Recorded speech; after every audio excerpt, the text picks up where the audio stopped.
घूंघट आदर का निशान हो सकता है पर अर्चन का नहीं। तो फिर ये नॉर्मलाइज कैसे हो गया? पिछली रील में हमने बात की थी मंदिर में सर ढकना और चेहरा छुपाना ये दो कम्प्लीटली डिफरेंट चीजें हैं। तो सवाल है, ये फेस कवरिंग वाला घूंघट आया कहाँ से? एक सेकंड सोचिए। माँ दुर्गा, माँ लक्ष्मी, माँ सरस्वती, माँ पार्वती, एक भी देवी ने क्या कभी अपना चेहरा छुपाया? नहीं ना। हमारे वेदों में, हमारे शास्त्रों में कहीं भी ये नहीं कहते हैं कि चेहरा ढकना स्त्री के लिए कंपल्सरी है।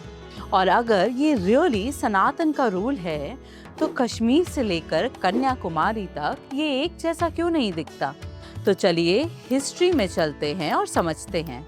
मेडिवल टाइम्स में भारत ने बार बार इस्लामिक इन्वेजन्स का सामना किया और इन इन्वेजन्स के दौरान सबसे पहला टारगेट बनी हमारी महिलाएं।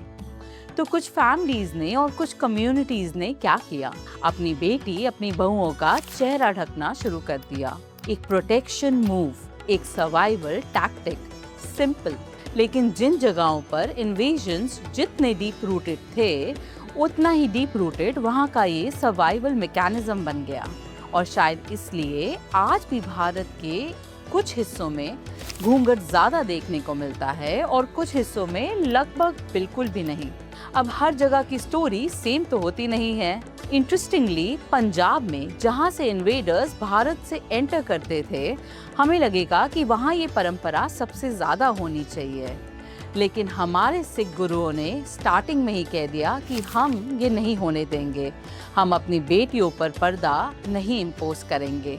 और वहीं अगर हम राजपूताना में देखें, वहाँ ये घूंघट पर्शियन फैशन से थोड़ा इंस्पायर होकर शान का सिंबल बन गया, रॉयल्टी का सिंबल बन गया। एक चीज जो शुरू हुई थी प्रोटेक्शन के नाम पर, कहीं रिजेक्ट हो गई, कहीं फैशन बन गई और कहीं एक ट्रेडिशन बनकर रह गई।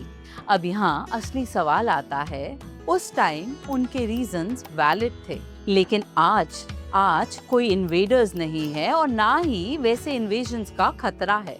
तो फिर हम आज भी क्यों ये बोझ ढो रहे हैं? सच ये है कि गलती उनकी नहीं थी जिन्होंने ये कस्टम शुरू किया, गलती हमारी है कि हमने एक जरूरत को जंजीर बना दिया।